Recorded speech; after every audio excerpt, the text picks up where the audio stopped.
बिस्मिल्लाहिर्रहमानिर्रहीम। किसरा ने यमन के अंदर अपने मुतय्यन करदा गवर्नर बाज़ान को ख़त लिखा।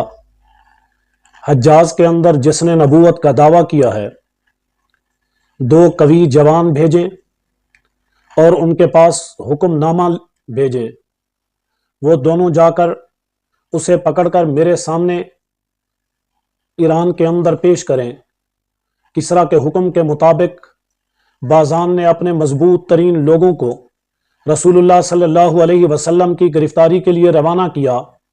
वो दोनों आदमी यमन से चलते हुए ताइफ के अंदर पहुंचे।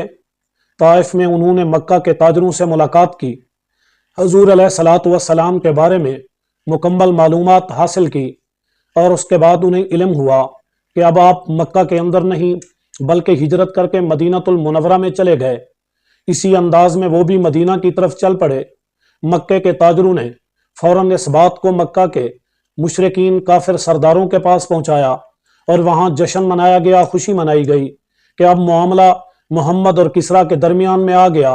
और आप जानते हैं कि किसरा की कितनी बड़ी ताकत है, वो सुपर पावर, वो सुपर ताकत अब मोहम्मद के पीछे पड़ गई है। अब हमारी जान छूट गई, किसरा जाने और मोहम्मद जाने। जब वो दोनों कासिद मदीनातुल मुनव्वरा के अंदर पहुंचे, हजूर अलैहिस्सलातु वस्सलाम के पास आए। आपने फरमाया कि आप जाओ, आज जाकर आराम करो, कल आप मेरे पास आइएगा। फिर दूसरा दिन हुआ, वो आए और आकर रसूलुल्लाह सल्लल्लाहु अलैहि वसल्लम से मुलाकात की। आपने फरमाया आज भी आप अपनी क़याम गाह के अंदर जाएं, आप आराम करें, आप कल मुझसे आके मिलिएगा। वो दूसरे दिन आए, हजूर अलैहिस्सलातु वस्सलाम से कहने लगे आप तैयार हैं, अब चलिए हम आपको किसरा के दरबार में पहुंचाते हैं। अगर आप आराम से हमारी बात मानकर चलेंगे, हम आपकी सिफारिश करेंगे। किसरा आपके खिलाफ किसी किस्म का कोई एक्शन नहीं लेगा, हम आपके साथ हैं, आपको कोई नुकसान नहीं होने देंगे। हजूर अलैहिस्सलातु वस्सलाम ने फरमाया अब तुम्हारी किसरा से कभी मुलाकात नहीं हो सकेगी। उसकी वजह यह है कि इस तारीख को, इस रात को किसरा के अब बादशाह के बेटे ने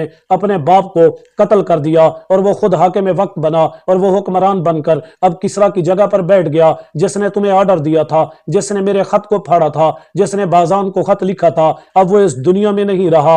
अब तुम उससे कभी मुलाकात नहीं कर सकोगे। जब उन दोनों ने इस बात को सुना तो हैरत के साथ, दहशत के साथ, हैरत के आसार उनके चेहरे से नुमायां थे। वो घूर घूर कर आपको देखने लगे और हैरत से कहने लगे क्या यही बात हम बाज़ान को लिख दें, ये खत हम बाज़ान की तरफ भेज दें। आपने फरमाया आप बिल्कुल उन्हें बताएं, आप बाज़ान को भी बताएं, मैं जो कुछ आपको बता रहा हूं ये हकीकत है, जो मैं आपसे कह रहा हूं इसके अंदर किसी किस्म का कोई शक व शुबा नहीं। अब मेरी तरफ से बाज़ान को भी ये खत दे दीजिएगा और उसे कह दीजिएगा कि आप ईमान लाओ, आप कलमा पढ़ो, आप मुसलमान हो जाओ। अगर आप ईमान ले आए तो आपके मतहत जितनी भी सल्तनत है, जितनी भी हुकूमत है, जितनी भी इलाका है, आपको उसका हुक्मरान रहने दिया जाएगा। अगर आपने हमारी बात को ना माना तो फिर हम आपके खिलाफ जंग लड़ेंगे, जैसे किसरा को टुकड़े टुकड़े होना पड़ेगा। हमारा ये पैगाम, हमारी ये दावत, हमारा ये इस्लाम किसरा से भी आगे जाएगा, ये कैसर से भी आगे जाएगा। इसने दुनिया को फतह करना है, इसलिए बेहतर है कि तुम ईमान लाओ और हमारी इस्लामी हुकूमत के मतहत काम करो।